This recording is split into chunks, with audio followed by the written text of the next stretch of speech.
Welcome to Back from the Abyss. I'm Dr. Craig Heacock. Well, here I am releasing an episode before season 4. This is a summer special. And to tell you the truth, I just couldn't wait till fall. It's kind of like when you're an injured athlete and the doctor says, don't run for 2 months, and you say, that's impossible. It's like not breathing for 2 days. So anyway, to tide you all over, because I figured some of you might be in Back from the Abyss withdrawal, and I would hate for you to have any podcast withdrawal symptoms. We're going to give you a little hit of Back from the Abyss. And this is an interview I did with Laura Northrup of the Inside Eyes podcast. We did this a few weeks ago in the Bay Area, and I'm just so thrilled to share it with you. But before that, a couple items. Number one, I just want to share a couple really heartwarming things that happened recently. First, a man who is a big fan of the podcast reached out to me and said, hey, the podcast has been so meaningful and special and an important part of my life. I want to give something back. And he asked me if I have patients who can't afford ketamine treatments. And I said, yeah, I do. So he set up a very generous scholarship fund to help my patients who can't afford ketamine pay for ketamine. And again, that all came from him being such a fan of the podcast, such a beautiful thing. And then about 2 or 3 weeks ago, I got an email, and I get lots of lovely emails from listeners, and I appreciate that. And this woman said, Back from the Abyss helped her get through one of the most difficult periods of her life last year, and she wondered if she could make a financial contribution, if that would be helpful. And so I emailed her back, and I said, sure, that would be helpful. This podcast costs me a few $1,000s out of pocket every year.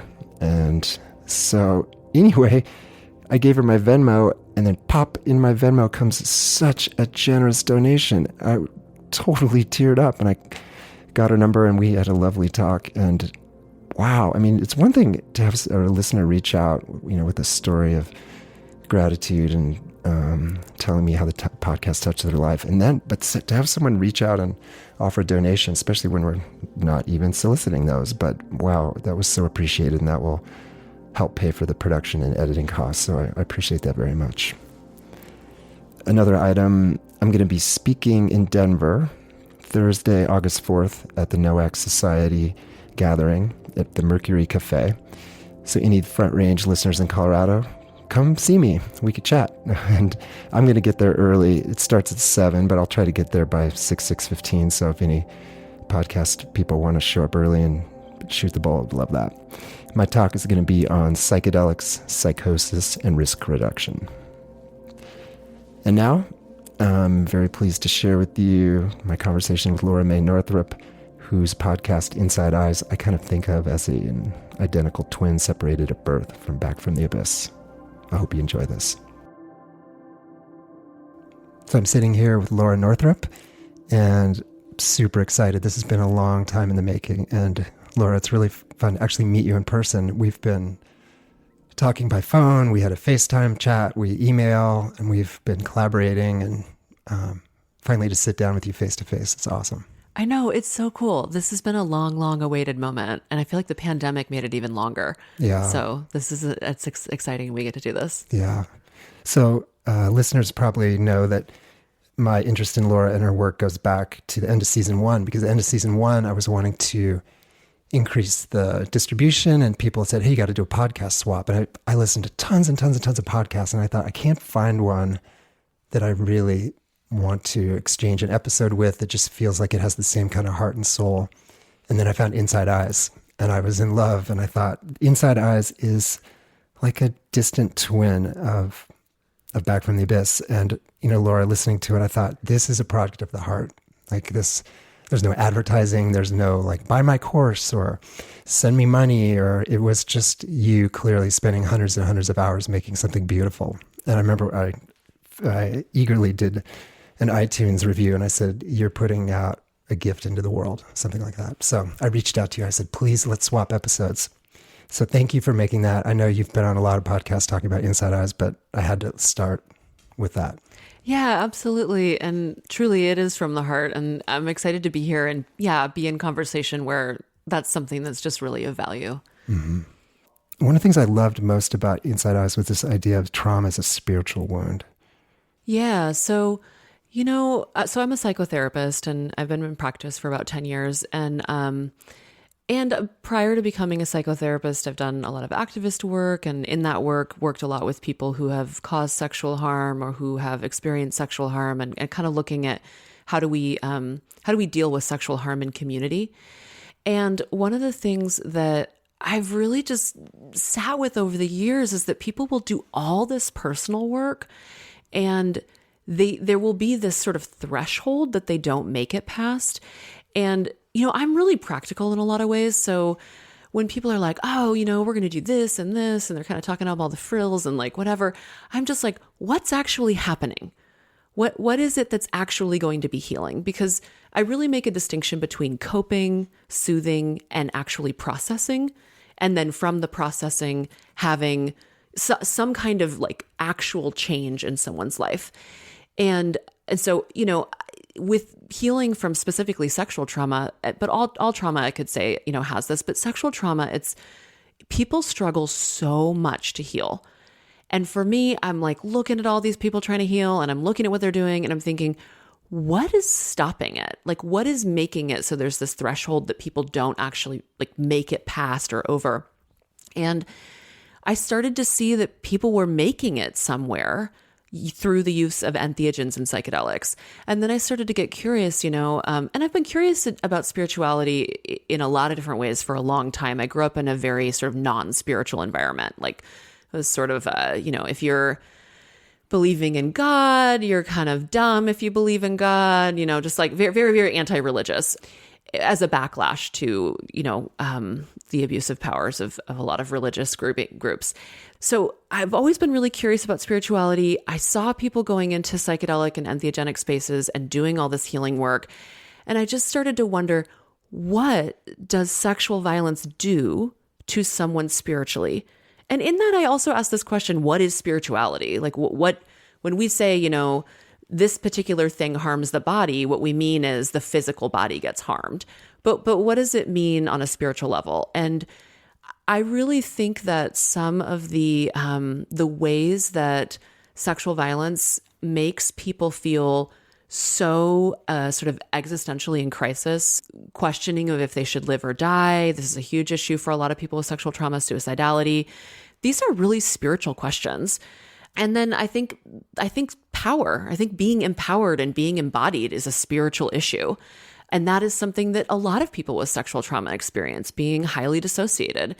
And there's a way that we sort of culturally talk about that in the medical world, where we have all these ways that we label that as like a mental health issue, or maybe in the somatic world, we label that as like a mental, physical issue. But really, these issues all have spiritual components. So that's kind of where that thinking started to form. And then there's another big piece to Inside Eyes that I think is super important, which is really thinking about sexual violence and spirituality from a political lens, and just thinking about what happens to the individual when an individual person experiences sexual violence. And I mean, what happens to the person who caused that harm too? This is another critical question. And then when we think about the fact that there's an epidemic of sexual violence that is global, like what is happening to us collectively? And then if all these people are experiencing so much disempowerment, what happens to us politically? And I talk in the podcast as well about how sexual violence is used often in war. And to me, there's so many sort of political / also spiritual implications to that. Mm-hmm. In the Shan episode that I featured on Back from the Abyss, she addresses her spiritual wound, her repressed sexual abuse with ayahuasca, which is a psychospiritual medicine. I'm wondering if you might speak to, what do you think was happening? You've been a few years away from making that episode now, and you've done a lot of writing and thinking and work. And what's happening, specifically with Shan in that episode, but in general with, medicine like ayahuasca and trying to get at the spiritual wound of trauma, of sexual trauma? Yeah. Well, one thing, I think that the way that we think about what's wrong really impacts how we think about healing. And in some ways, it limits what we can actually see as potentially healing. So what do I think is happening in that episode and her story? But I mean, really, this is just speaking to, any type of work with an entheogen or a psychedelic that's addressing sexual trauma. I think that people are, it's almost beyond words, healing in a way that is not separating out the body, mind, and spirit. So these are actually all, in a sense, the same thing. And I think that people are healing in a realm that I would call kind of the mythopoetic realm, or like the collective unconscious. They're healing in a realm where things can be symbolic. They're healing in a realm that's really beyond language. And I think in a lot of ways it's beyond sort of this, how do I want to describe this? Like, it's just beyond this very sort of rigid way that we think about what mental health is. So, somatically, if you listen to that episode, and sometimes I've used that episode to teach a bit about somatic work in conjunction with psychedelic work, because, in the episode, Shan says, I was totally still all night. But actually, if you listen, Shan also describes very particular movements that are happening that I really think that's all somatic processing going on. That's all the body and the nervous system doing the actual healing. And this is when going back to my comment earlier about the practicality, that heals people. That does actually transform people to be able to do the somatic processing. So any kind of shaking, any kind of yawning, anything, I think in that episode, I think she talks about opening her mouth up. Right. And even wasn't she yawning up leeches, right? Yeah. Wasn't she sort of like, yeah, and these leeches represented horrific sexual trauma memories. Yeah, yes. Yeah. And so all of that, when it's embedded in a whole narrative, the person who's actually doing the journeying might not be thinking, oh, here I am sort of like shaking this arm and moving this leg. And that was my flight response, and my fight and flight response where I wanted to run away or, fight myself to safety. But, looking at it from a somatic lens in the world that we talk about it in somatic psychotherapy, that's the language in this realm that we might use to describe that. But and it's different than what people might use in an ayahuasca realm, but it's same thing. Like, we're translating between two different ways of talking about healing. Mm-hmm. Yeah, it does seem like with ayahuasca and a lot of the other psychedelics with trauma healing that it operates in metaphor, it operates in image, and maybe even, I wanted to ask you about this, like kind of a collective unconscious, or spiritual realm, or it seems like people are tapping into something much bigger and transpersonal that then also has these sort of metaphoric representations. I completely believe that. And I think one of the reasons that sometimes people struggle with their images and the sort of symbolism and what happens is because for a large part, at least I'll speak for the culture I exist in here in the US, a lot of people don't have a lot of knowledge and experience dealing with that sort of mythopoetic symbolic realm. And so it's confusing, right? Like, people see things in their journeys and then they wonder, is that real? How do I interpret this? And part of the confusion that we have going into those experiences stems from existing in a culture that doesn't really embrace or teach us how to navigate those kinds of experiences.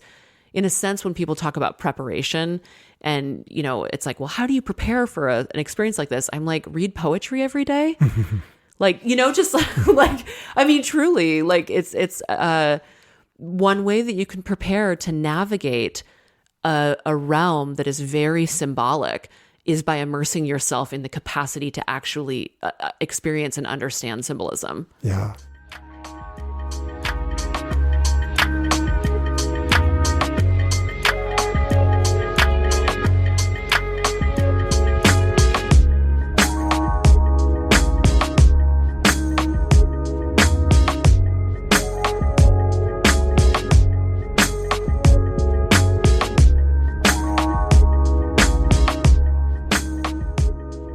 I want to say something about this sort of the process of being in the actual psychedelic experience, because there's a lot of talk about sort of this almost like it's a magic pill and you kind of go in and, something happens to you and then you're healed. And I think it's really important for people to know, and especially people with trauma, that the process is actually quite collaborative, and it's you do a lot of work. It's very hard. Most people come out of journeys and they're tired because they've been working for hours. And when I say it's collaborative, what I mean is that there's you and the guide, of course, but there's also you and the medicine. And every medicine that you take has its own kind of energy to it. And depending on what you take, it may have an actual sort of spirit that comes with it. But even if you're taking a medicine that's not associated with having a spirit, there's a quality to it. And there's a process in which you collaborate with the way that that medicine works. And people talk a lot about how important it is to surrender to the experience. But what I want to say is, surrendering, I think, is it's complicated. It's a lot about being curious. So what happens a lot in journeys is that someone will see something, or someone will feel something, or there will be some kind of movement that's trying to happen. And especially when you're early on and doing this kind of work, you might feel kind of bowled over by it. Like, whoa, there's just all these images happening, and wow, my body wants to move. But if you can, and sometimes you lose your ego, so you can't, but if you have your ego and you can say to yourself, why don't I like that experience? I'm sitting here saying this is uncomfortable and I don't like it and I wish it would stop, or it's a bad trip or whatever. But to actually say, what is going on there? Oh, actually, it feels like my arms are really tight and they want to like move around in a particular way. And to actually let them move, to let go and to feel into it, and to just kind of bring curiosity to any part where it feels uncomfortable. And then I also think another key kind of piece is like, you don't have to understand everything now. A lot of people go in and they want to hold on. They don't surrender. And part of how they don't surrender is by trying to analyze it as it's happening. It's almost kind of this like hungry, like, okay, I got to get the medicine's giving me the thing right now that's going to heal me. And, just like usually there's the journeys, they last some time, and that you can just note things and be with them and not fully understand them and know that they may or may not make more sense later. And I think that is woven in with that thing I was talking about, like being able to kind of think like a poem, or, being in that mythopoetic realm. When you read a piece of poetry, you could read it many times for it to make more and more sense to you. And it might actually make sense to you a lot later in life. You might remember a line and sort of understand, oh, that is what that person was saying about love. I didn't even get it then. And a lot of people who do, work with psychedelics and entheogens will talk about understanding their journeys years later in new ways. So I think that's just like critical to understand that part of surrendering is also just surrendering to it not always making sense in the moment, and really letting a part of you that, if you're living in the society I live in, probably hasn't been very developed, but you can develop it, and you can develop it in psychedelic space. But letting the part of you, because there is a part of all of us that can think in a symbolic sort of mythopoetic way. It's the part of us that's before language or beyond language, and exists in a very sort of like imagery based place. But letting that part of yourself come forward is, I think, a really critical part of being able to speak the language of the medicine. And then the last thing I'll say on this is that, a lot of focus goes on like, I'm going to go into this one journey and I'm going to heal. And I think I might have said this at somewhere else in this interview, but basically, if you're healing intense trauma, prepare yourself. You're probably going to do more than one journey, and you will learn the language of that medicine if you do use the same medicine over time. It's like going to someone's house for the very first time and meeting them and thinking you're going to have the most profound experience with them. And you've just met them, you don't know if they're safe or not. A lot of what's going on in an initial journey is just experiencing like, oh, this is me meeting you, MDMA. This is me meeting you, ketamine. This is me saying hello to you, ayahuasca. And from there, sort of like building a relationship. And you can get much more skilled really at navigating that space. And I do think really profound healing can come from that first initial journey, but just to name for people, if it's confusing, if you feel like, oh my God, I blew my shot at this, it goes on. just chapter one. It's just chapter one. Mm-hmm. Yeah.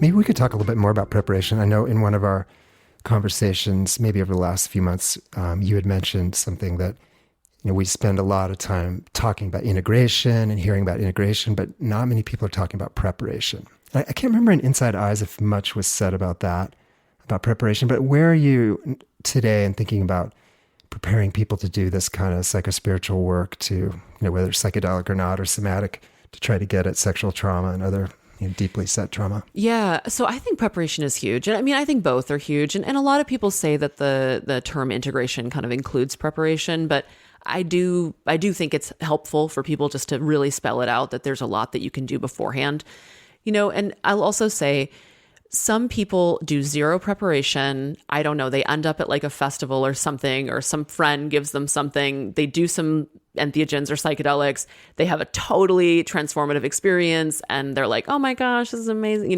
That happens. But if you know that you have trauma and you know that you want to work on it, I definitely think you are banking on a much better experience happening if you do the preparation and don't kind of just go in just kind of willy-nilly. Yeah, what does that look like? Yeah. Like, Laura Northrup's ideal preparation. My ideal preparation. Well, one piece is that I'm obviously a really big fan of psychotherapy. I think that when you go into a journey, if you haven't peeled any layers back on the onion, you're gonna be peeling. We go in order. Like there's no, and this is a thing. I think a lot of people think that what they're gonna do when they go into medicine work is that they don't have to peel the entire onion, that they're gonna go to the core of it, and they're not gonna have to deal with the 20 layers before the core. Mm. You have to actually deal with every single layer of the core until you get to the core. So one thing is, I think, building the capacity for self-reflection, building the capacity for shame tolerance, honestly, building pain tolerance is something. And I say that, emotional pain, kind of physical pain. Yeah. Emotional pain, maybe some physical pain. A lot of journey work for people who have trauma is not comfortable. And I think that, a lot of people don't talk about that enough, how hard it is. And so people go into these experiences and they're completely floored by the level of emotional pain they have to experience. And the thing is, if you can't deal with any emotional pain in a therapy session, your psychedelic journey is going to be really hard. Mm-hmm. I'm not saying that the medicine won't help you a little bit and maybe you'll be able to do more, but having a base level ability to be in pain and soothe yourself or regulate yourself, I think actually is pretty critical. So I really think, those things are important to be building up beforehand. Yeah. And the other thing I would say is, a lot of people say like, this is going to be, 10 years of therapy in a night. It's going to be the most powerful healing experience of your life. If it's going to be the most powerful healing experience of your life, which if you experience trauma, you're probably going to do a bunch of these. You're going to have a bunch of most powerful. It's like, I wouldn't go in thinking it's going to be just that one. But, why not prep? Like you wouldn't just run a marathon tomorrow if you had never run before. You would build up to it. You would understand there's some things I don't know about yet that I'm going to have to do in order to do something that's so physically and emotionally demanding. Yeah. And what do you explain maybe to clients? I heard you say once, maybe it was in your Horizons talk, you said that healing from sexual trauma is excruciating. And how would you explain what is the nature of that excruciating pain?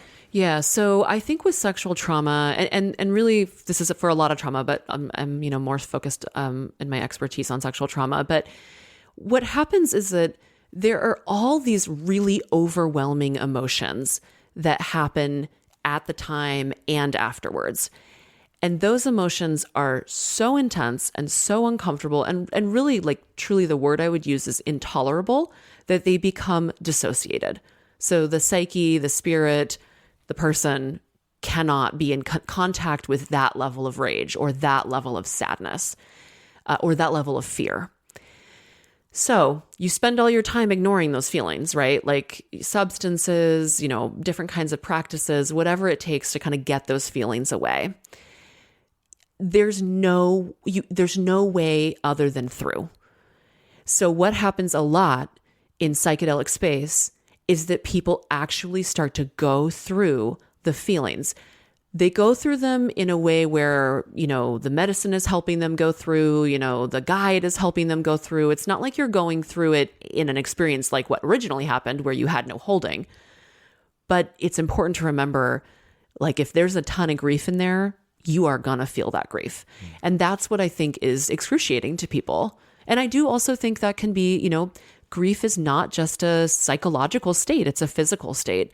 And so many people experience in journey work being physically extremely uncomfortable too. I think of grief almost as more physical, like it's than psychological. It's just, like you're having your heart ripped out, like you can feel that. Or it's almost like, I think of grief like a withdrawal state, almost like you're withdrawing from some really powerful substance and your whole body's just crying out for what's gone.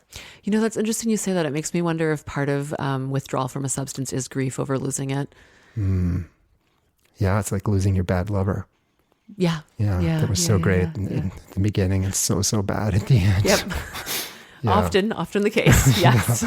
I heard you, I can't remember what interview but I heard you recently say, I'm just going to quote you, I think a lot about the medicines that are good for trauma has a lot to do with a therapist.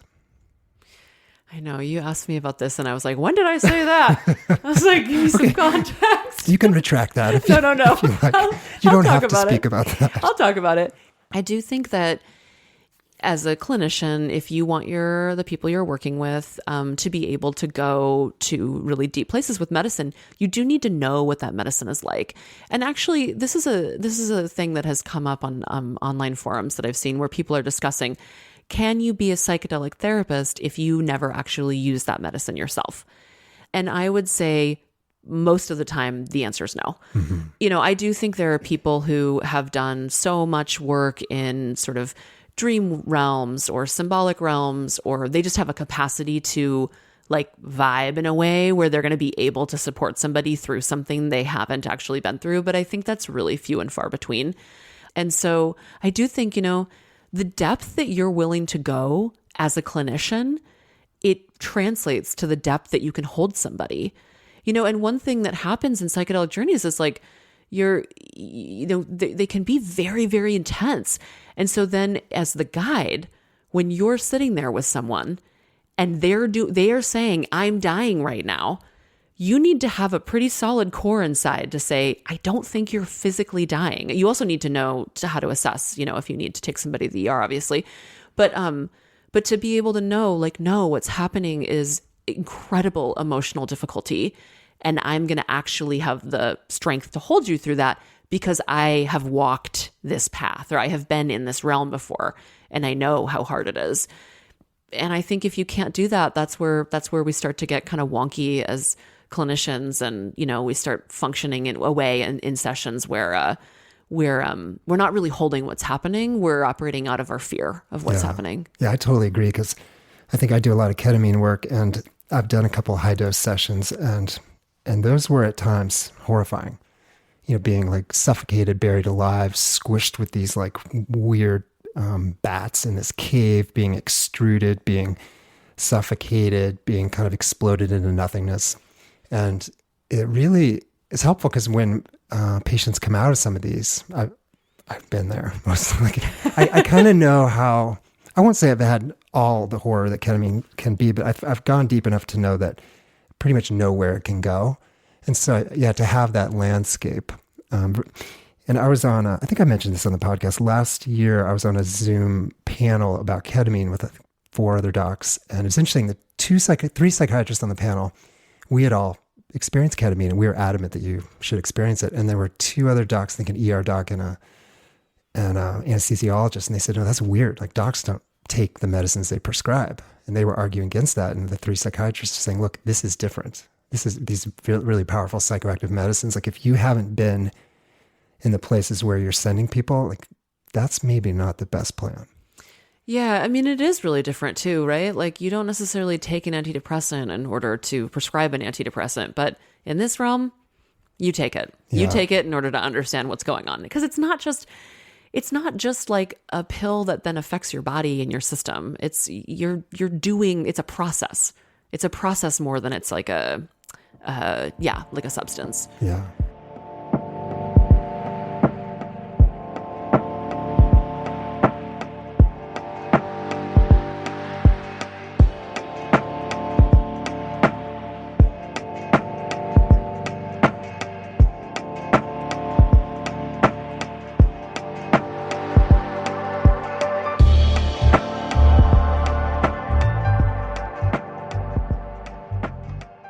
When you think back on all the stories on Inside Eyes, do you think that there are certain substances that are better for sexual trauma healing than others? Because, those episodes featured psilocybin and MDMA and ayahuasca and LSD, others. And, each person's story was different. And but I'm wondering, again, as you have a little distance from that, or alternatively, is it more that they're all potentially effective catalysts and has a lot more to do with other factors?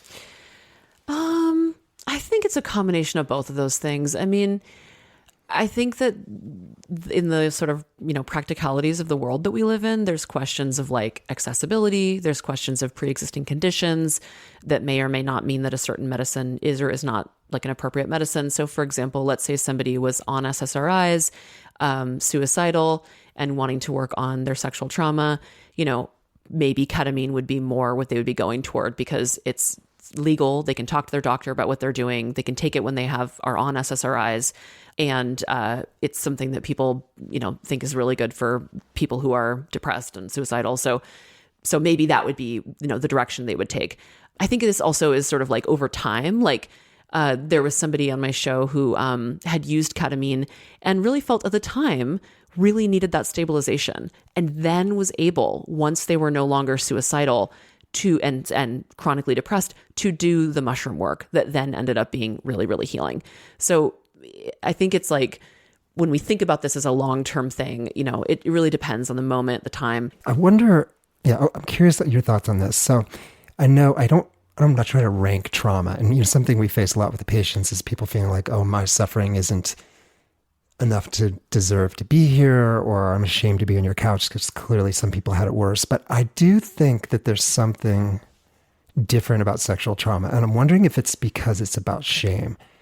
It's horrible to have your mom suicide or have your dad abandon you or to be in a war. And I mean, we can think of all sorts of horrific traumas, but I wonder if there's something especially sinister and, again, soul destroying about sexual trauma because it's so filled with shame in a way that a lot of other traumas aren't, perhaps. I think shame, but I also think just, sexual trauma involves every type of abuse wrapped up, into one. I mean, there's almost always neglect. It's a physical form of abuse. It's obviously a sexual form of abuse. Emotional. It almost as always has an emotional component and a psychological component. I mean, it's really abusive. And then on top of that, the way that people respond afterwards, not believing people, blaming people, maybe believing them, but just minimizing the impact. Yeah. And I also just think there's something about and I'll say too, I believe that sexual violence is not always physical. So for example, if somebody is being groomed for sexual violence, or they maybe are forced to witness some sexual violence, like you can experience a form of sexual trauma where your body has never actually been touched. Mm-hmm. However, I will say, for sexual trauma where someone has actually experienced a physical violation, it's really bad. It's really, really, really spiritually damaging to have someone's body be physically violated like that. And then I also think, your sexuality, I actually think, is in a lot of ways very core to your spirit. Your sexuality is where desire comes from. It's a lot where power comes from. It's where pleasure comes from. It is this just incredibly magical place that then is like violently attacked. I think that's Yeah, it's so tied up with your life force. Think Yeah. in the Jungian conception of the libido and the life force and sexuality and desire, like they're all so wrapped up together that, right, a damage to your sexual being or your sexual life force is a damage to your core. I mean, energy. yeah, I say that a lot too. Yeah. I mean, and I maybe even say it in the show, just like, I think it's damaging to the life force. And yeah, I say a lot that sexual violence just crushes the human spirit. And, these aren't really technical ways of talking about things, but it's just what I believe. Mm-hmm.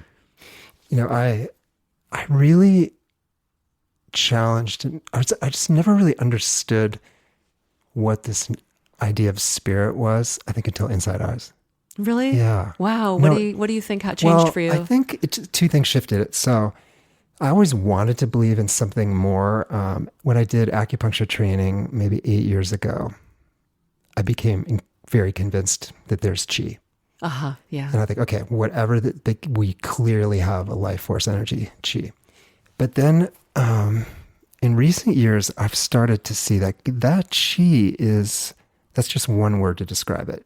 And I think there is an animating life force energy that we call it a lot of different things, spirit, soul, chi.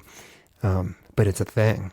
And then when I listen to Inside Eyes and having you conceptualize sexual trauma as a spiritual wound, it just something clicked. I was like, yes. And I thought, I don't fully get that because it's hard to even put that into words, but that's it. And that's why pills don't really work and talking doesn't really work. And you have to use the proper tool. You have to go into the proper realm. And we haven't been in the proper realm. Yeah. Yeah. I mean, I feel you on all those levels. And, I think another thing that happens culturally is we have all of these ways that we're allowed to move our bodies, that we're allowed to be verbal, what we're allowed to say or think at any given moment. And a lot of that prevents us from doing some of the things people do in journeys. So I'm very curious, like, what actually happens when you take a psychedelic? But one thing that's happening right now in the US is that when somebody goes into a psychedelic space, they are being told, it's okay if you shake around.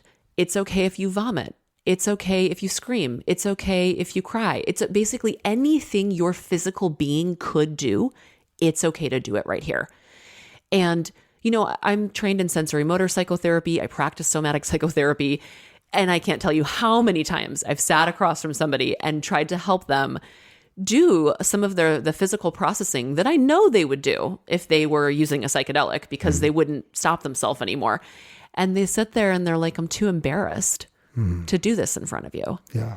And no shame, just it's hard. It's hard to break through this sort of conditioning. So, but it is something that culturally we allow that in psychedelic space. And so that work, that is some of that sort of spiritual processing that, and I hold therapy as a very sacred space. But for a lot of people, it's really hard to drop into that and say it's okay. And then A, I think it's said to be okay in psychedelic space, and B, you're really not going to be able to stop it even if you try. I mean, that's the beauty of the medicine. Yeah. The medicine's like, if you imbibe me, this is where we're going. Yeah. When you said that, I hadn't thought about this in a while, but as part of the MAPS therapist training, we did a day of holotropic breath work. And so no drugs involved, but we're doing this specific kind of hyperventilation to this really wild tribal music. And there's this huge room with like 45 therapists who are laughing and shrieking and writhing and jumping. And I mean, it was, if someone just walked in, you'd think all these people, or at least half the people, not the sitters, are completely on drugs. But I think I just was smiling as you described that. And I remember letting my body do what it needed to do. But it had to be, with kind of the altered state of holotropic and in this context, but it was ecstatic and it was horrible and it was painful and all sorts of stuff came up. And so I was just imagining, if I had been asked to do that one-on-one with my somatic therapist, I think I would have just laid there like, I don't think anything's happening, Laura. Yeah. Well, and the other thing about doing group work, I think, is that it can also really help. Like, Because, maybe you're sitting there being like, I don't want to do this. And also there's not one therapist staring at you, it's maybe a little bit of pressure is relieved. But also, maybe it's like, I don't want to drop in all the way. This is scaring me. I don't like what my body's about to do. And then you hear the person next to you freaking out. You're like, all right, you're going to scream and throw up or shake around or, cry. Like, oh, okay, like I could make a little noise and a little movement over here. I can let go.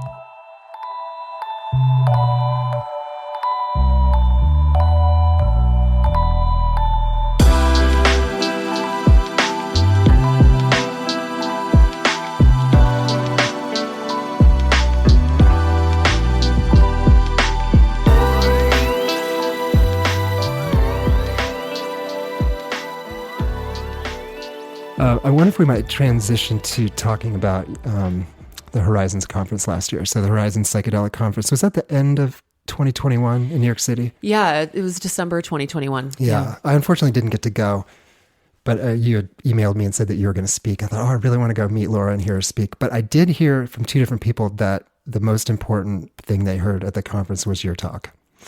And you said you sent me a copy of it, and it's very short, and it's amazing, and it's beautiful, and it's powerful. And I'm going to quote a couple things from it, but I wonder if we might just start with you talking about what was your goal. You had a short, 4 or 5 minutes or something to give a talk to hundreds of people from around the world who are all there to gather and learn about this sort of the state of the art of psychedelic therapy. Yeah, so I was asked to come and give a 10-minute talk as a part of a 3-person panel that was called, I think it was called Hype, Harm, Bias, and Failure. And it was sort of a panel that was about, all the things that are going to happen that aren't actually going to be awesome as psychedelic medicine starts to mainstream. And I was asked to speak about, people in the field who are causing sexual harm to their patients or to the passengers or kind of whoever's coming to them. So this would be like guides and therapists who are causing sexual harm, which is a huge issue for anybody listening who hasn't heard about this yet. And it really blew up last year. There have been some really high-profile cases where people are coming forward and talking about being sexually abused or groomed by their therapists. And this is, it's come up a lot in the last year, but this has been, a part of psychedelic medicine history for a long time. It's a part of non-psychedelic therapy. This is just a huge issue in the field. And I will also say every time someone asks me about this and they're like, how do we solve this in the world of psychedelic medicine? I'm like, well, we should look at the fact that there's a global epidemic of sexual violence, and that's, we need to solve it on a much bigger scale. And in the normal therapy room. Yes. Sexual boundary violations happen in completely sober, non-psychedelic therapy. Absolutely. All too frequently. Yes. So what I was thinking when I was going into that talk, I was thinking I'm terrified because it's really hard to speak publicly about sexual violence. It's really hard to talk about something that's so polarized. There's a lot of people who have really different opinions about what's going on and about how to deal with it. Yeah, but something that really guides me is just like, I need to speak the truth, and whatever that truth is under sort of as I hold it to be. And so, yeah, like I even say in the talk, it's really compelling to want to come in and kind of be like, make a grand stand and be like, we need to stop this in its tracks, or to kind of detail out how horrible it is, but really, like, again, practicality, what's going to work, like what actually makes the change. And so what I chose to focus on is just healing. Actually, clinicians need to do their own healing work. We need to not put our own stuff onto the people that we work with. And I talk a little bit as well about training and things like that, because I think training is a huge part of limiting sexual violence. But ultimately, a lot of what I think causes harm, hurt people. And so that's really, I think, the kind of starting point of where I love that. I want to say that again, hurt people. And who's not hurt? Yeah. And research is me-search. So who's going into therapy? Oh, gosh. It's like really like addiction specialists mostly have had addiction, and eating disorder specialists, and trauma therapists, I think mostly, so yeah. I think we're all drawn to this realm consciously or unconsciously because we are hurt. Yeah, and it's one of the things I loved about your talk. And I want to quote one thing you said here. You said being a healing practitioner is a sacred role and it comes with incredible sacrifice. You are your own instrument and you are required to heal beyond what you might choose to do if you weren't on this path. The power inherent in our work, being with someone who is inebriated and emotionally, psychologically, spiritually, and physically dependent on you, is immense. And when you enter the room, you bring all parts of yourself, including the wounded parts. And you have to know that the parts of you that are lonely, that are ashamed, that have never felt good enough, or that want to revel in being idealized, have their needs met some other way. I love that. Because I think it's so tempting, I think, particularly with sexual boundary violations in the therapy room or the psychedelic space, it's so tempting to say the people that do that are evil or terrible or bad. They're not us. Like, we're the good people. And I sent you an article by Glenn Gabbard, and I'll link to it in the show notes, but a fascinating article by Glenn Gabbard, a psychoanalyst and psychiatrist from 1996, where he talks about what he learned from treating 80 therapists and analysts who violated sexual boundaries. And what the take-home message is, they are us. Yeah, a very small percentage of them are kind of perpetrator, creepy, narcissistic, toxic, malignant psychopath dudes. Most of them are just regular people like you and me. And I think that's the lesson. I love this, Laura, when you say, like, it's all of us. And, as you spoke to the Horizons audience, like, we can try to demonize, there's this evil group of men who are doing this awful stuff. And there's some truth to that, but largely, no, it's us. Like, we all have to own this. Yeah. And I think, in the media, mostly we hear about the people who are, have chronically abused multiple people, because there will be enough sort of force around that they get a big call out. But we don't hear about the people where they maybe did this to one or two people in their career and continued to work and maybe didn't do it again. But I'm not saying that that's okay. It's really harming to patients when people do that. And yeah, what you're saying, I mean, yeah, just it really can be any of us. And I think part of being on this path is not only that you went to therapy, while you were in grad school. It's you keep doing the healing work all throughout your life. Like when you're mid-career and your parents die, or when you're mid-career and you go through a divorce, or when you're mid-career and you experience a new trauma, or someone else in your life experiences a trauma and it triggers your trauma. Healing is not a singular act. It's like eating food. It's like we just keep doing this because we are constantly experiencing harm and wounding, and also the world that we live in is constantly harming people around us and us. And so, it's not fun. Like, I mean, if someone had told me how much healing I was going to have to do, I don't even know if I would have become a therapist. Like, if they don't tell you how hard it's going to be. Right. Or I've thought about this a lot. I remember in training thinking, okay, this is so fascinating and this is so hard. Yeah. It's so hard. And now I'm 20 years in and I think it's so hard, but in a different way. And part of it is just because, it's very isolating and, I feel like the final backstop. And by the time people have come to me or you, I think they've suffered for so long and it's so desperate and, it's a ton of pressure. And then the other thing I think that happens, and we're going to move into this a little later, is people bringing out our own stuff, and I think I would have thought early in my career, oh yeah, I've really worked through all my stuff. But no. The longer you work in this space, the more your stuff comes up and either slaps you in the face, or I think as you pointed out, or as Gabbard points out, like it can, sneak in this sexual realm where, as Gabbard, I thought it's so interesting. He said the number one justification, explanation people had of why they did it, I was in love with my client. I loved my patient.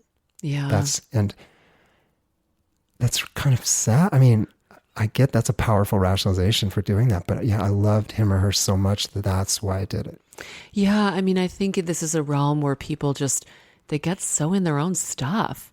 Because, and he's writing in 96, you said? Mm-hmm. Yeah. So, I mean, there's maybe a little bit less awareness about this, but just 2022, when we're recording this interview, we know that even when both the client and the clinician both, I'm putting it in air quotes, consent to the experience. And I put that in air quotes because there's a power dynamic there where consent is very complicated. In most cases, it's reported as traumatic when the relationship ends. And I'm wanting to like highlight that because clinicians know that. Mm-hmm. Clinicians know that this is highly likely to be very, very traumatic to the person that is the client.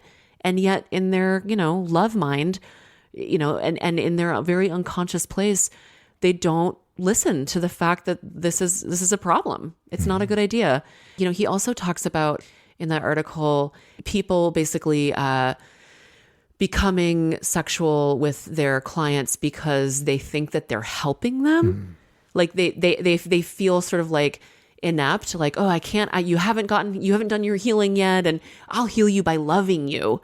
And they actually feel almost like a martyr, like they've really, and it's just like, no, this is your own stuff. Mm-hmm.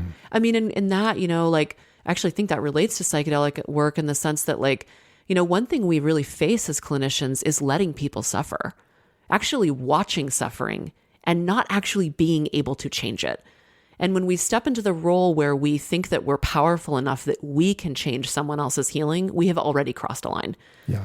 Because we witness it, we support people, but to some degree, they have to be collaborating in their suffering being reduced. And we don't actually have control over, yes, in many ways, we can't control someone's suffering. And if we cannot accept that, that's one of the places I really see, especially early clinicians. I teach a lot of clinicians who are going into the realm of being a therapist.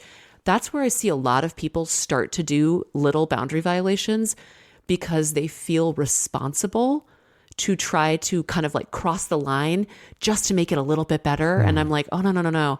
This is what's the actual task here is to watch someone suffer and not turn away and keep supporting them and keep having hope for them, but not to cross a line. And I think that happens a lot in psychedelic work because, watching someone suffer, an immediate thought is, let me hold your hand.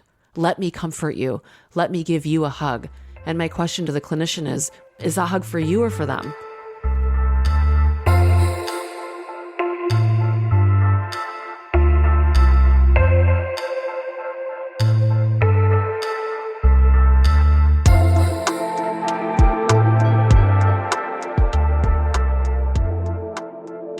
Let me just read another excerpt from your talk, Laura, because I think this relates to what we're talking about. Quote, "It is critical to understand how trauma manifests in the human psyche and in the therapy relationship. So many of us are working out of our scope of competence and need more trauma training. And psychedelic medicine is somatic work, psychological work, and spiritual work. And most people practice in all three of these realms, but they're while only being trained in one. And if you want to work with trauma, you need to have a core of integrity so strong that when the room starts to bend upside down because you are entering the realm of your client's very traumatized psyche, you still know which way is up." Yeah. I love that. Yeah.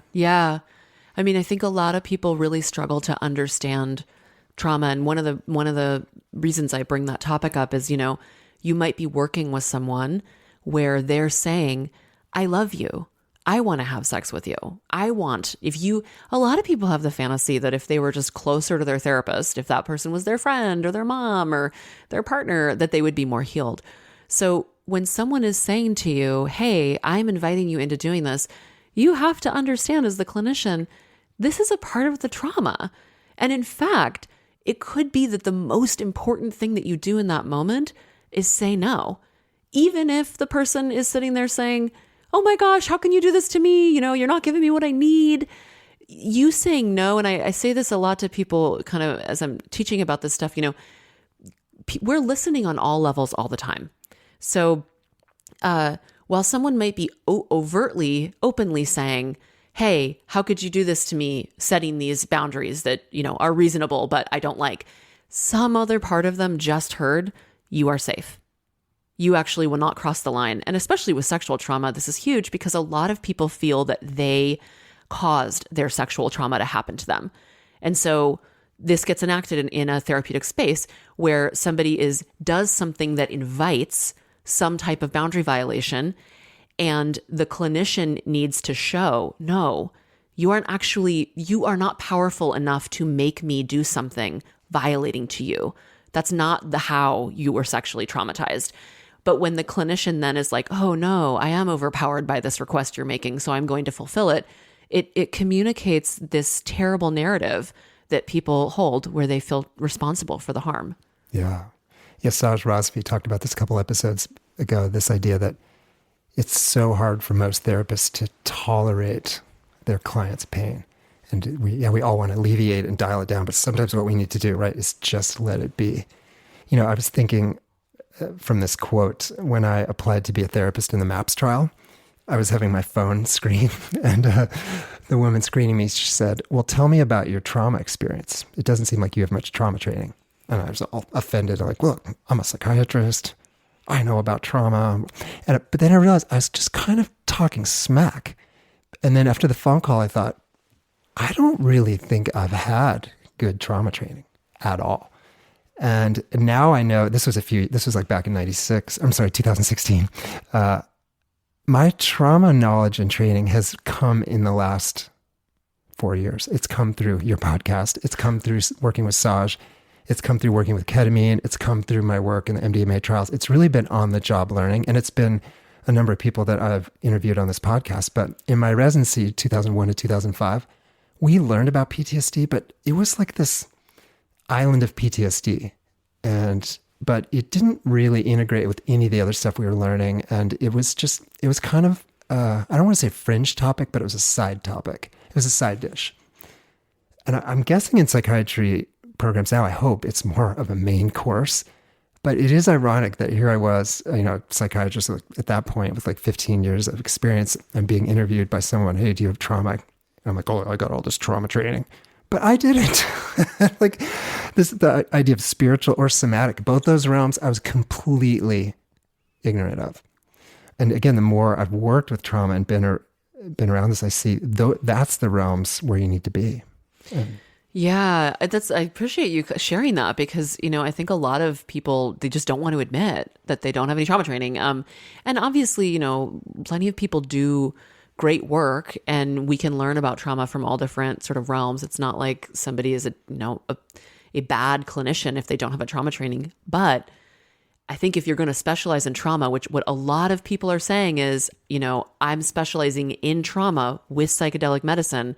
And yeah, my question is, what solid framework are you using for looking at what trauma is? Like, how are you understanding it? Because if you're just understanding it as, okay, you're suffering, okay, I give you these drugs, okay, I sit here and listen to you and hold your hand and comfort you. I mean, it's so complex.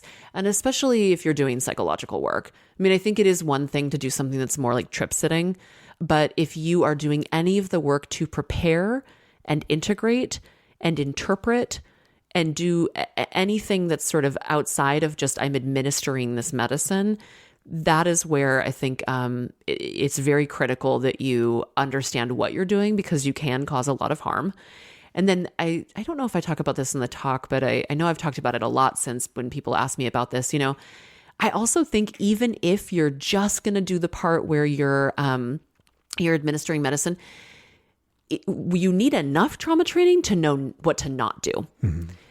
And that doesn't mean that you need to have some kind of sense of, the depths of how the psyche gets organized. And, there's all kinds of things depending on the age someone was traumatized, all the different defenses that might emerge around a particular trauma or when something is complex trauma and et cetera, et cetera. You still need to know things like, here's what someone looks like when they're triggered. Here's how you might respond. And here's where you should not cross a line. Don't start interpreting, don't have sex with that, whatever the things are, Mm-hmm. What do you think that looks like, sort of minimum efficacious level of trauma training? Again, if you had supervisees or, master's level students coming to you saying, hey, I really want to specialize in trauma, or maybe I want to do psychedelic trauma work. I mean, what do you think is sort of... minimum? Yeah, minimum essentials that people need. Again, if they're thinking about working with this as, kind of in a psychological, somatic, a spiritual realm. Well, so one thing I would say is if somebody wants to specialize in it, they need maximum. I wouldn't give them the minimum. I would say like, just, go get a lot of training. So what would that be? Like, yeah, I mean, for me, so I always say because people ask me this question a lot, and I'm always like, who's alive still and doing trainings and is so amazing is Janina Fisher. And she is such an incredible, like internationally recognized trauma expert. That's who I trained with. Did sensory motor training with her.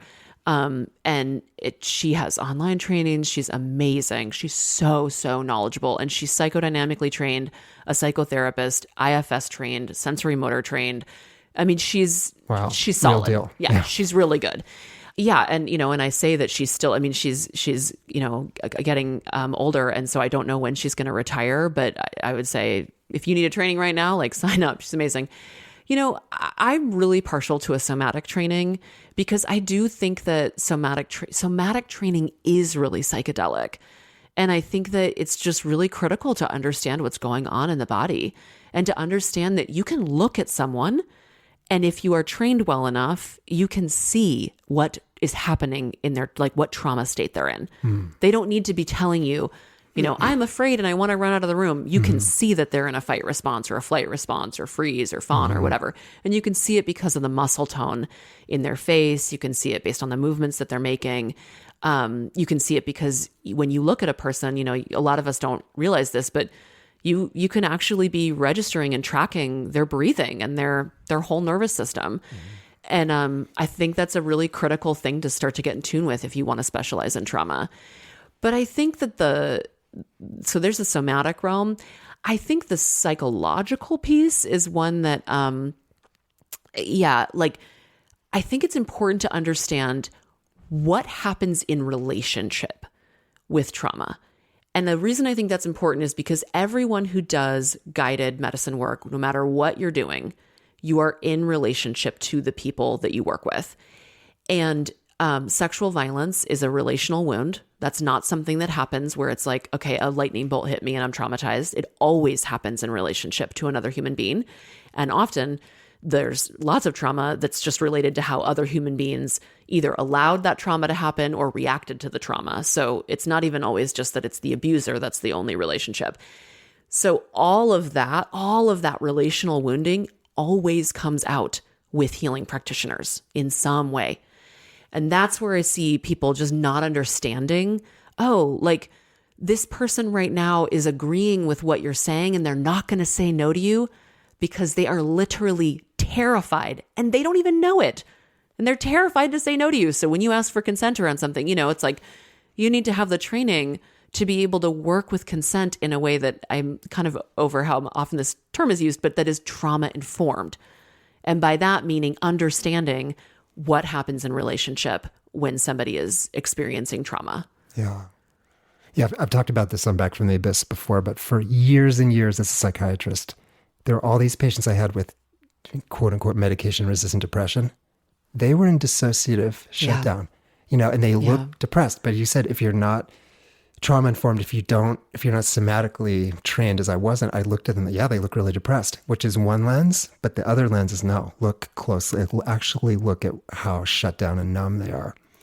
And then now I've learned to ask people things like about numbness, about fuzziness, about not really being able to feel anything versus, are you sad or irritable? And so that was just such a missing piece. And it's such a huge, and again, I think this shows how much the field has changed, that not that long ago, even at really good psychiatry training programs, trauma was a side dish. Yeah. It wasn't a primary lens. Yeah. Someone asked me recently, do you think that we're getting kind of overkill on trauma? It's like everything's about trauma. And I'm like, no, there's actually just that much trauma. It's really, really, really common. And it's an important thing for us to be sort of looking at and understanding and always building more and more ways of understanding it at a deeper level. And where we're at now is amazing. And also like, who knows, in 20 years, I might, people might be doing interviews where they're like, that whole thing she said didn't make sense. I do see people occasionally without trauma. And it's sometimes I high five them. Like, that's so great. Yeah. A woman comes in with sort of pure bipolar disorder with like, I grew up in a loving family and I have a loving partner and like seemingly no trauma. And they just have cyclical mood disorder. And I think, wow, that's so great. We can treat that. We can treat trauma too, but but you're right. It's not all about trauma, but it's a lot about trauma.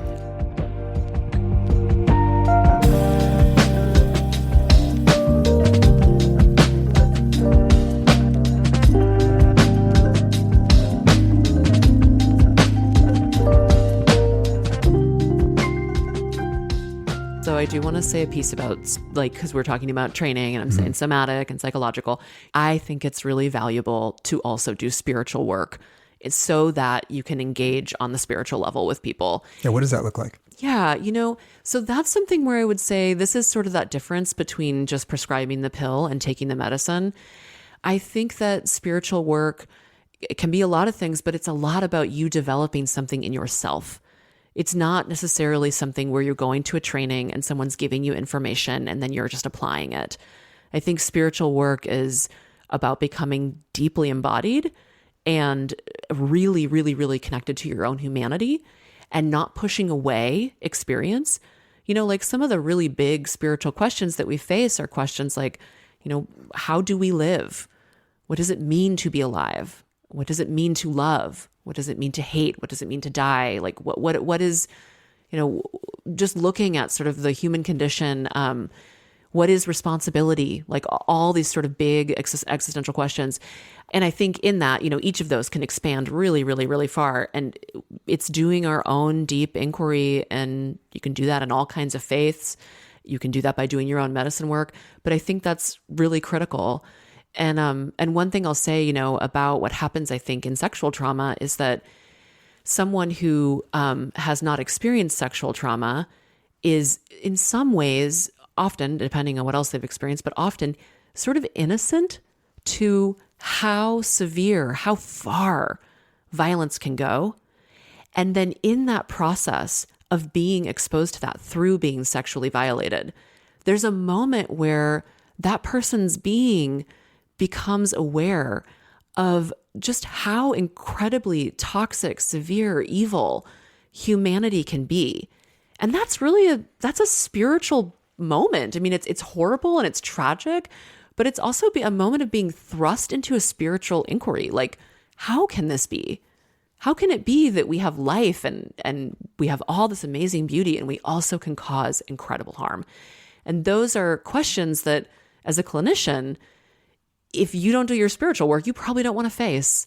So that would be some of the stuff I would say, like becoming sort of trauma informed on a spiritual level is like doing your own spiritual work so that you can really grow the capacity in yourself to look at that stuff. I'm wondering, Laura, if that's one of the ways that potentially that trauma therapists, and particularly trauma therapists who work with sexual trauma, by having some kind of spiritual practice or spiritual foundation, it keeps you from getting too damaged by the work. Yes. Because, there's a lot of hard things that you and I work with, but this, people who specialize in this, like the work you do is profoundly distressing. And she said what it says about the potential ways of people to hurt one another, but how you don't get sucked into just like a hopeless abyss on that. I think this is so critical. And, I think when I was earlier on in my career, I didn't have as strong of a spiritual practice. I was kind of like, spirituality, what is it? I want this. And then, and I noticed, I looked around and I was like, the people who are really good at what they do and really sustaining this, and they seem like they're living good lives, like practitioners, I would look at them and be like, they're all really spiritual. So what's going on here? And I was really curious about this. And I would go to my own therapy and just be like, oh, like, what is spirituality? Because I grew up in this really spiritually sort of devoid environment. And I was like, what is it? I know it's not the same as religion. And I noticed myself being taxed by the work in a way that was not sustainable. And I think it was like really dropping into a spiritual practice that helped me go into the room with people and remember, this is part of that thing of letting someone suffer. It's almost like becoming right-sized. I'm not a God. I can't take away your suffering. And I'm also, I'm not nobody.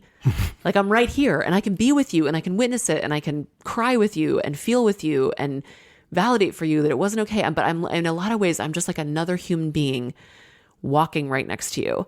And to actually feel myself be held by something so much bigger. And to me, that is, life, earth, but however anybody wants to call it, being able to drop into that spiritual practice around my clinical work greatly improved my capacity to do it. And truly, I think it's the thing that is going to allow me to do this for as long as I, am capable. Mm-hmm. And I think if I hadn't, I don't know if I would be able to keep doing it, because like listening to people tell you about horrible things every time you go to your job, we are impacted. Yeah. The only way that I think that you can do this, truly, is to just like have some kind of deep spiritual practice. And I'll also say, spiritual practice, a lot of people have practices that they don't necessarily call spiritual. But if I ask them, like, how are you sustaining yourself in this work? And they tell me what they're doing, I'm like, solid. That's a spiritual practice. Like going home and like being present with your kids and like watching them, like, just taking in the beauty of their like capacity to feel joy. That is a spiritual practice. And so, yeah. Yeah, I think running is a little bit of that for me. Let's transition to talk about your book, Radical Healership, which was published this year. What were your goals? What were you hoping for by putting this out into the world? Yeah, so this book is all about, for people who don't know, it's all about, well, it kind of fronts like it's a book about, how to build your healing practice, if you're a healing practitioner, like how to literally build your business. But ultimately, the book is anti-capitalist. The book is a lot about thinking about the work you do from a spiritual lens, and sort of embedded in every little aspect of it is a lot of sort of information about like how I think about healing work.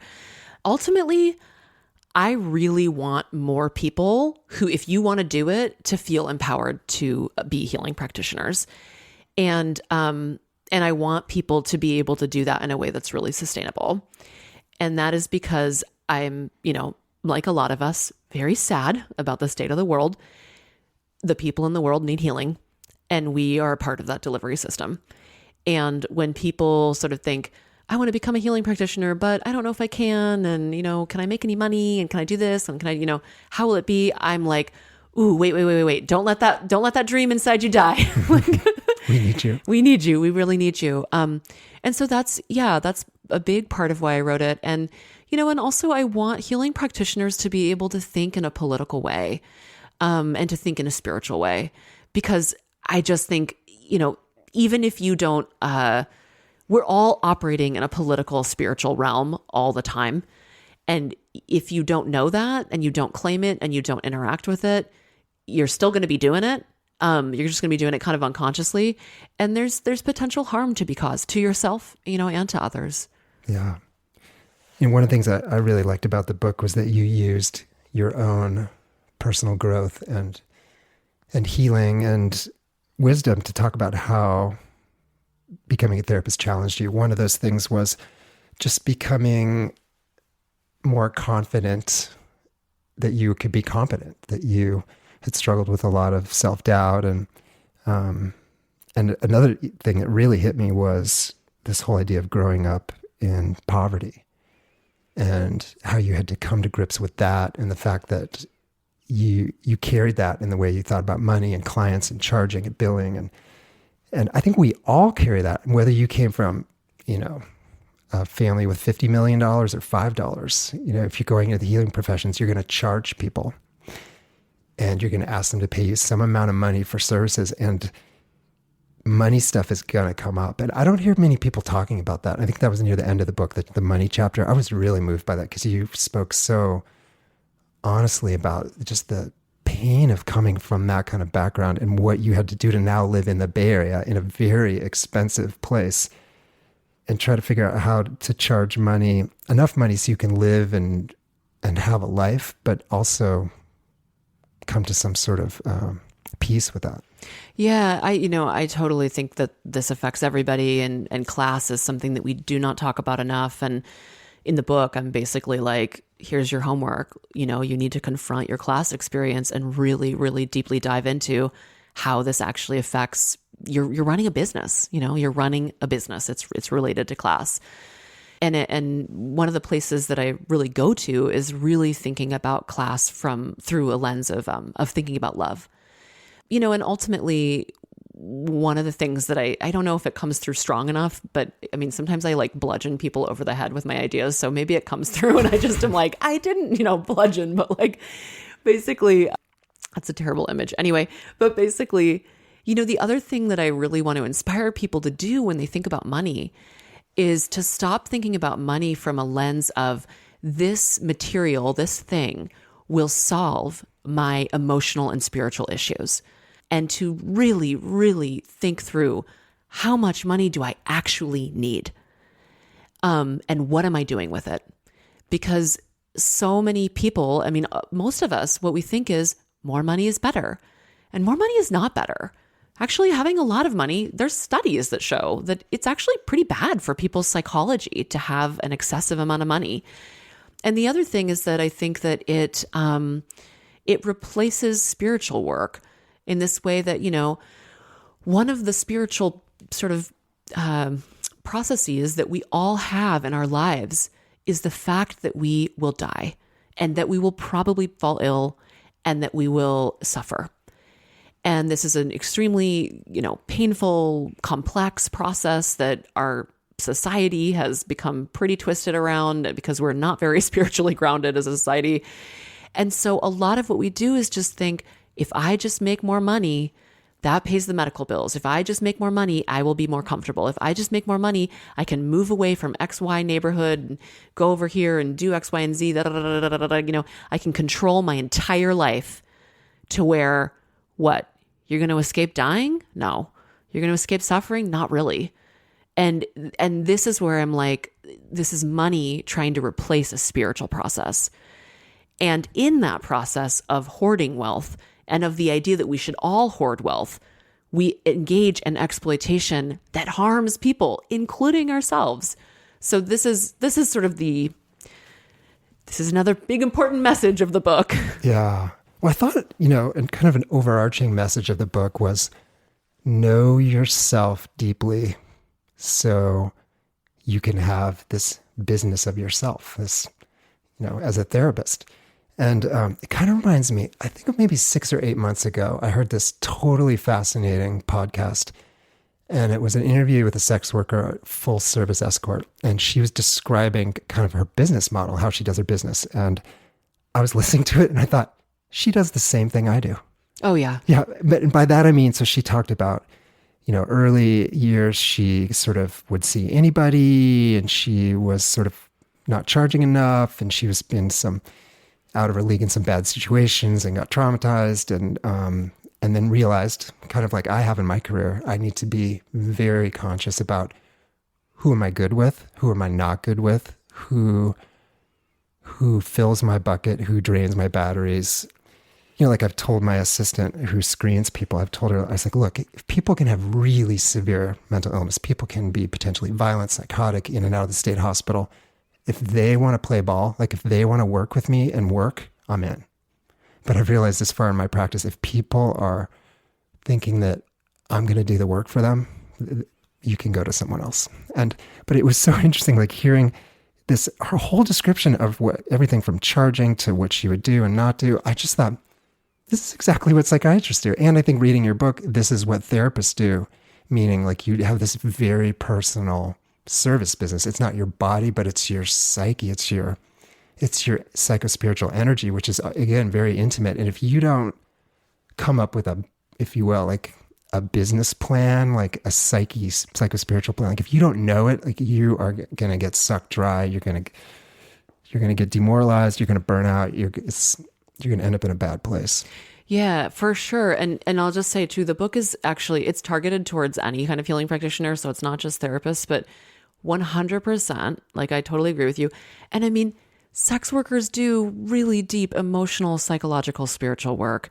And that's a profession that's so degraded in the world that we live in. But 100%, it's like, yeah, this is most definitely very, very similar in terms of like, how do you run a business where you are your own instrument? And it would be different if you weren't your own instrument. But for anybody who's listening who is or is a practitioner or becoming a healing practitioner, this is like a critical thing for us to understand and never forget. This is your life energy, and if you don't treat it well, that has a long lasting impact on you. I mean, we're talking about, you could potentially take years off your life if you do not deal with the stress that comes from doing this kind of work. I think during COVID, my psychiatrist colleagues in Colorado, I know a number of them that have really been spiritually, psychologically crushed and have had to take time away or even leave the field. And that's just, my small community. So how many healers and mental health professionals around the country, around the world are just frayed and hanging on by their fingernails? I mean, I feel that. I feel like there's something that I felt like I had to do during the pandemic, during the part that was the most kind of intense, because then obviously we're still in it. But it was a really, really big sacrifice. And I mean, I questioned doing it, but I basically got to a point where I was like, the only capacity I have for other people is being used on my clinical work.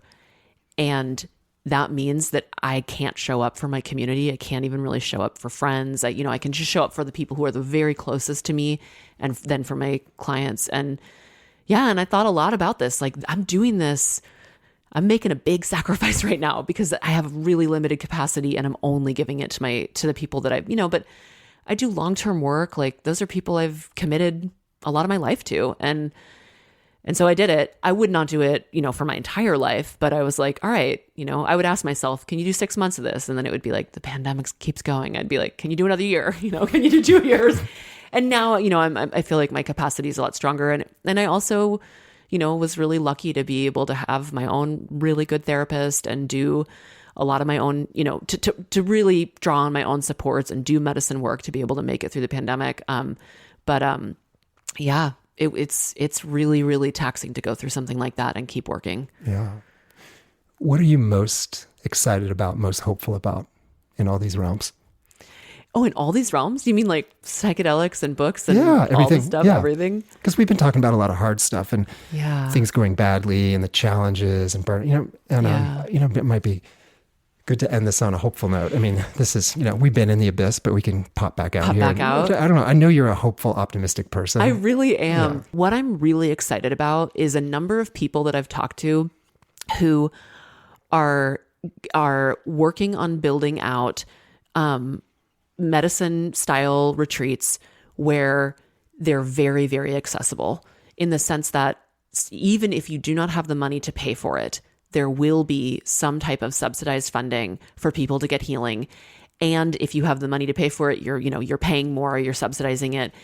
And I'm seeing, it's not everybody, right? Most people are just going to be building out, like in Oregon, people are going to be building out these things where you pay $3,000 to take, one medicine journey or whatever. There's going to be that stuff. And, I got my eyes on the prize. Like, what I'm really, really excited about is the people who are just trying to make this work really accessible.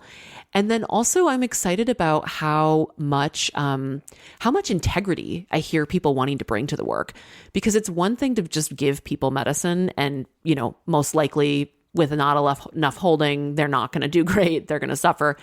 But it's another thing to just really value all the work that happens before and after, and really prioritize it so that people are actually coming out of these experiences different. So that's something I feel really, really hopeful for. I don't think psychedelics are going to, quote, save the world like everybody thinks. Not everybody, but a lot of people in that world think. But I do think that with a lot of intention, step by step, there is more healing to be had. And when people become more loving and less traumatized, we slowly live in a better world. So I'm really hopeful for that. Yeah. Amen to that.